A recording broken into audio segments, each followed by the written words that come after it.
The Trump administration stepping up the pressure on Venezuela. Right now, American forces are still pursuing that third oil tanker allegedly linked to Venezuela. It comes days after the U.S. military carried out another deadly strike on an alleged drug boat in the Eastern Pacific. The Pentagon now says at least 105 people who they call narco-terrorists have been killed since the strike started in September. Joining us now is former senior CIA officer Darrell Blocker.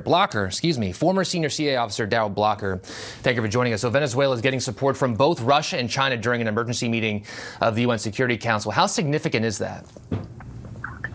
I know a lot of people don't have a lot of faith in the United Nations, but they've kept us out of the war for more than 80 years now. And I think that the UN still has a very, very significant role to play in the world. If we look at in comparison to the votes in March and April following the Russian invasion of the Ukraine, 3/4 of the UN body voted against Russia. So if we don't see those type of numbers, I don't think this administration is going to be swayed by anything coming out of the UN General Assembly or the Security Council. So President Trump says it would be smart for Maduro to step down. Do you think Maduro will? No, I don't. I mean, if you look at Gaddafi, he had to be run out. If you look at Saddam Hussein, if you look at most leaders in the world, rarely walk away on their own volition. They have to be forced out or pushed out or run in the middle of the night like Bashar and like the Afghan government that we supported. So no, I do not think Maduro will step down.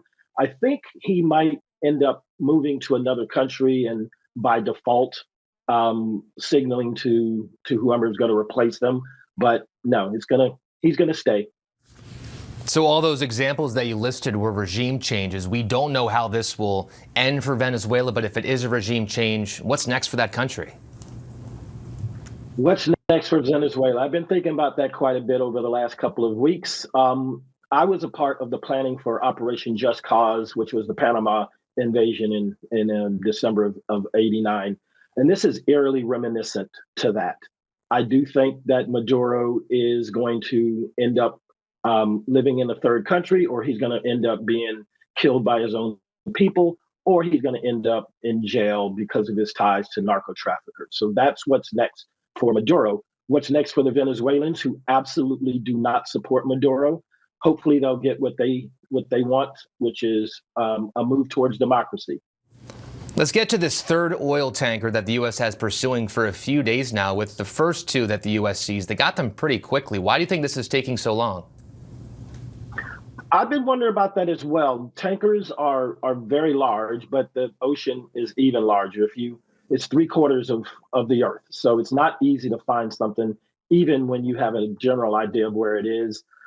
I think that the administration might know where it is, and it could be in a position where they can't really get to it without causing maybe ancillary or tertiary triggers. But that's a good question and one that I'm not able to answer.